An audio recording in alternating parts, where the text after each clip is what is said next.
Olá a todos e bem-vindos a mais uma edição do Povcast. Hoje, terça-feira, 25 de fevereiro. Para quem está acompanhando, essa é a nossa segunda edição do dia. E hoje a gente vai falar da Mata Atlântica, um bioma incrivelmente rico, mas que infelizmente tem sofrido bastante com a ação humana ao longo dos anos. É verdade. A Mata Atlântica abriga uma biodiversidade realmente impressionante, mas hoje resta apenas 30% da cobertura original. É um dado que realmente nos faz pensar sobre como a gente tem se relacionado com a natureza. E a história da Mata Atlântica, ela se mistura com a história do Brasil desde o início. Imagina a surpresa do Por Vaz de Caminho quando ele se deparou com essa floresta exuberante lá em 1500.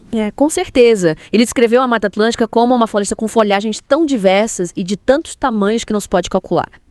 Pena que o desmatamento em massa ao longo dos séculos, principalmente por causa da agricultura, a urbanização e exploração de recursos, acabou mudando drasticamente essa paisagem. E essa redução da Mata Atlântica, será que impacta na capacidade dela de combater as mudanças climáticas, que é um dos maiores desafios que a gente enfrenta hoje? Sem dúvida. A Mata Atlântica, mesmo fragmentada como está hoje, ela tem um papel muito importante na mitigação das mudanças climáticas.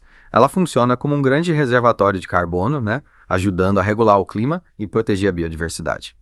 Mas de acordo com o Mapiomas, as áreas agrícolas dentro da Mata Atlântica aumentaram 90% nos últimos 39 anos. E que tipo de impacto que essa expansão causa no bioma? Bom, esse crescimento das áreas agrícolas significa basicamente menos espaço para a vegetação nativa, o que diminui a capacidade da Mata Atlântica de absorver o carbono, Além disso, intensifica os efeitos das mudanças climáticas, como o aumento das temperaturas, a ocorrência de eventos climáticos extremos, sem falar na ameaça constante de espécies invasoras. E o que seria esse efeito de borda que você mencionou? Um efeito de borda acontece quando a floresta é fragmentada, criando, áreas de contato entre a mata nativa e um ambiente externo. Pode ser uma área urbana, uma plantação, uma pastagem. E essa exposição acaba deixando os fragmentos florestais mais vulneráveis a ventos, seca, incêndios e também facilita a entrada de espécies invasoras, o que prejudica bastante a biodiversidade da área. E diante desse cenário, o que a gente pode fazer para tentar reverter essa situação e restaurar a Mata Atlântica? A restauração ecológica é fundamental. E aqui é importante a gente diferenciar a restauração de reflorestamento comercial. Poderia explicar pra gente essa diferença? Claro, o reflorestamento comercial muitas vezes utiliza só uma espécie de árvore, como o eucalipto, por exemplo, que não ajuda muito a biodiversidade local. A restauração ecológica, por outro lado, ela busca reconstruir ecossistemas mais complexos, com espécies nativas, recriando as interações entre a fauna e a flora. É um processo mais desafiador, imagino. Sim, exige mais pesquisa, produção de mudas específicas para cada região, mas é fundamental para a saúde da Mata Atlântica. E o Brasil tem um compromisso importante nesse sentido: restaurar 12 milhões de hectares até 2030, como parte do Acordo de Paris. Que bom saber que o Brasil está engajado nesse esforço global e essa meta de restauração também pode trazer benefícios econômicos. Com certeza. A restauração ecológica pode gerar empregos, movimentar a economia, além dos benefícios ecológicos, Um exemplo interessante é a cidade de Extrema, em Minas Gerais.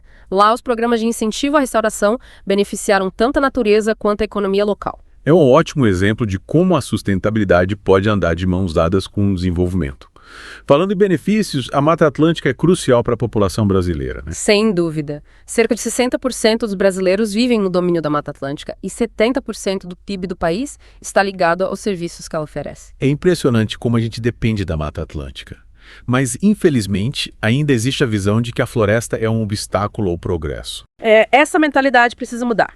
A Mata Atlântica não é um entrave, mas sim uma aliada fundamental para garantir a qualidade de vida da população e um futuro sustentável. Extrema nos mostra que é possível conciliar a conservação da Mata Atlântica com o desenvolvimento econômico. Você mencionou os programas de pagamento por serviços ambientais, como eles funcionam. Os programas de pagamento por serviços ambientais oferecem incentivos financeiros a proprietários de terras que se comprometem a preservar e restaurar áreas da Mata Atlântica. É uma forma de reconhecer e recompensar o valor dos serviços ecossistêmicos que a floresta oferece. Interessante. E a Mata Atlântica também é um laboratório vivo para a gente entender as mudanças climáticas, Exatamente. A extensão territorial da Mata Atlântica e a variação de altitude, permitem que os cientistas estudem como diferentes ecossistemas respondem às variações de temperatura e chuva. Que fascinante. E o que a gente pode aprender com esses estudos? O projeto Gradiente Funcional, liderado pelo programa Biata-FAPESP, fez uma descoberta bem interessante. As florestas em altitudes mais elevadas têm uma capacidade maior de armazenar carbono. Essa descoberta pode nos ajudar a desenvolver estratégias mais eficazes para mitigar as mudanças climáticas. Então, proteger as florestas em áreas mais altas é ainda mais importante do que imaginávamos. Exatamente. E o projeto Gradiente Funcional também investiga como a biodiversidade da Mata Atlântica responde às variações climáticas. Entender essa dinâmica é fundamental para preservarmos a riqueza da flora e fauna desse bioma. Uma das descobertas mais surpreendentes foi que algumas espécies de árvores, como a canela preta, conseguem migrar para altitudes mais elevadas em busca de temperaturas mais amenas. É como se a própria floresta estivesse se adaptando às mudanças climáticas. É incrível como a natureza encontra maneiras de se adaptar. Mas será que essa adaptação natural é suficiente para garantir a sobrevivência da Mata Atlântica a longo prazo? Infelizmente, não podemos contar só com a capacidade de adaptação da natureza. A velocidade das mudanças climáticas, causadas pela ação humana é muito acelerada. Muitas espécies não conseguem acompanhar esse ritmo. Aí a ação humana entra como fundamental para proteger a Mata Atlântica. Precisamos reduzir as emissões de gases de efeito estufa, combater o desmatamento e investir na restauração florestal. E quando a gente fala em proteger a Mata Atlântica, a gente fala também em proteger a população que depende dela, né?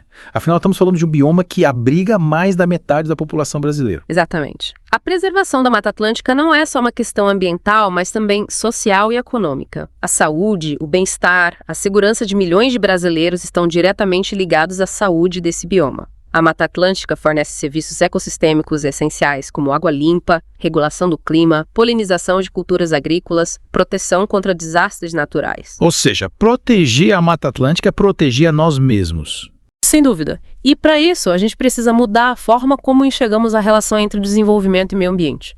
Não podemos mais enxergar a natureza como um obstáculo ao progresso. A natureza é a base para um desenvolvimento econômico e social sustentável. E a cidade de Extrema, em Minas Gerais, é um ótimo exemplo de como conciliar desenvolvimento com a conservação da Mata Atlântica. Lá, os programas de pagamento por serviços ambientais demonstraram que é possível valorizar a floresta em pé. Em Extrema, os proprietários de terras que se comprometem a preservar e restaurar áreas da Mata Atlântica recebem incentivos financeiros. Essa iniciativa reconhece o valor dos serviços ecossistêmicos prestados pela floresta e incentiva sua conservação. É uma forma inteligente de gerar renda para a população local, ao mesmo tempo em que se protege o meio ambiente. E quais os resultados práticos dessa iniciativa em Extrema? Os resultados são animadores. A cidade viu um aumento na qualidade e na quantidade de água disponível, além de uma maior proteção contra eventos climáticos extremos, como enchentes e deslizamentos. Além disso, a iniciativa gerou empregos e renda para a população local, mostrando que a conservação ambiental pode ser um motor de desenvolvimento econômico. É a prova de que a união de esforços entre governo, empresas e a sociedade civil é fundamental para a gente alcançar a sustentabilidade. Exatamente. A Mata Atlântica é um patrimônio de todos os brasileiros. E a sua proteção exige um esforço conjunto. A gente precisa trabalhar junto para garantir que esse bioma continue nos fornecendo serviços ecossistêmicos essenciais e continue abrigando a sua rica biodiversidade. E para quem se interessa pelo tema e quer saber mais sobre como contribuir para a preservação da Mata Atlântica, o que você recomenda? Existem diversas ONGs que trabalham na proteção da Mata Atlântica, como a SOS Mata Atlântica, o Instituto Socioambiental, ISA, a Fundação Florestal. Essas organizações realizam trabalhos de pesquisa, educação ambiental, restauração florestal, advocacy. Você pode se informar sobre os projetos dessas ONGs, fazer doações ou se voluntariar. É importante lembrar que cada um de nós pode fazer a diferença na proteção da Mata Atlântica. Pequenas ações, como reduzir o consumo de água e energia, evitar o desperdício, consumir produtos de empresas que se preocupam com o meio ambiente, se engajar em iniciativas de educação ambiental, podem ter um grande impacto positivo. Com certeza. A mudança começa em cada um de nós. Se cada um fizer a sua parte, podemos garantir um futuro mais sustentável para a Mata Atlântica e para o Brasil. E para a gente finalizar a nossa conversa de hoje, qual a mensagem principal que você deixa para os nossos ouvintes? Qual o chamado à ação? A mensagem é bem direta. A gente precisa agir agora para proteger e restaurar a Mata Atlântica. Não é só uma questão de proteger a natureza, mas também de garantir um futuro sustentável para nós mesmos. Afinal, como a gente viu, a Mata Atlântica é essencial para a vida de milhões de brasileiros. É um chamado para que governos, empresas e cidadãos, se unam em prol desse objetivo. Exatamente. A gente precisa de políticas públicas eficazes, de empresas comprometidas com a sustentabilidade e de cidadãos engajados na proteção da Mata Atlântica. Juntos, a gente pode transformar esse bioma num símbolo de resiliência e esperança.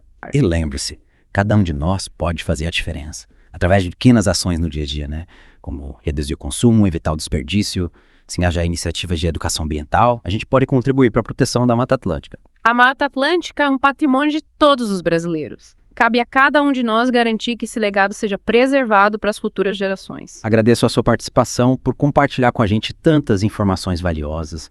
Tenho certeza que os nossos ouvintes se sentem inspirados a agir em prol da Mata Atlântica. O prazer foi meu, participar dessa conversa tão importante. Juntos, a gente pode construir um futuro mais sustentável para o Brasil. E para quem está curtindo o podcast, lembramos que nosso programa vai ao ar de segunda a sexta, às 9 da manhã e às 6 da tarde, e às sábados ao meio-dia. Um ótimo fim de semana para todos.